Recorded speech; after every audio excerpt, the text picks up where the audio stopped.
Hey, good morning. Welcome to Life Online. It's Tremendous Tuesday. You know the statements. You are the light of the world. You are the salt of the earth. These are the words of Jesus. It defines our lives. What it's all about is a big word. It's the word influence. In other words, today, God wants you to have influence with your life. I love what the Apostle Paul writes to a young Timothy. He was not a man necessarily given. It wasn't his wiring, maybe, necessarily to be the evangelist. Oh, Timothy he was the local pastor. He had a big job in front of him. His ministry was not like the Apostle Paul's, and yet Paul recognized, this is how I need you to behave. And he especially talked to him and said, listen, the difficult days ahead and the days where false ones will come and they will lead people astray. And people will listen to voices that just will tickle their ears. They'll say what they want to say, so they hear what they want to hear. And he speaks and says in 2 Timothy chapter 4, verse 5, that you keep your head in all situations. Maybe these next couple of days I just need to break down this verse. But let's move forward. Keep your head in all situations, endure hardship. And then he says this, do the work of an evangelist. And finally, discharge all the duties of your ministry. So do the work of evangelist. When you boil that down, the word evangelist really is rooted in a simple word, in a simple phrase that basically says good news. In other words, your life today, if you can live it out in such a way that I want my life to be good news. Be good news to your coworkers, be good news to your boss, be good news to your neighborhood, be good news in your family.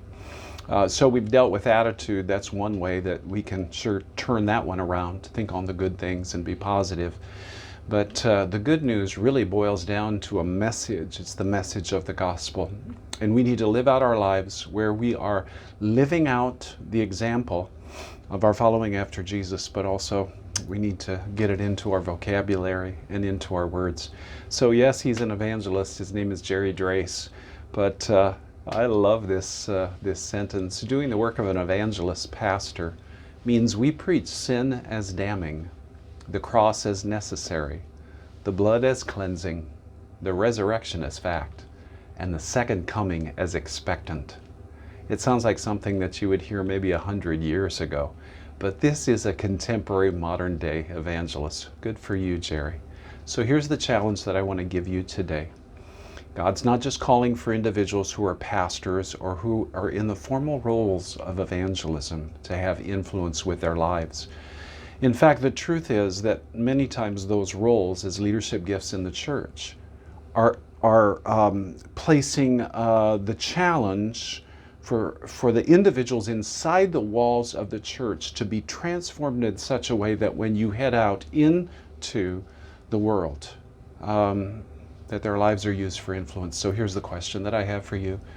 As a result just of today, who will be closer to Christ as a result of your life today? You want to pause on that for a moment? It's a good question, isn't it?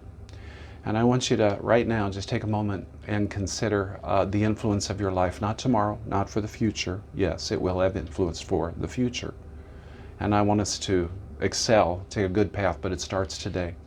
And who will be closer to Christ as a result of your life today? I would love for you just to jot down, whether it's notes in your phone or just on a sticky pad, something.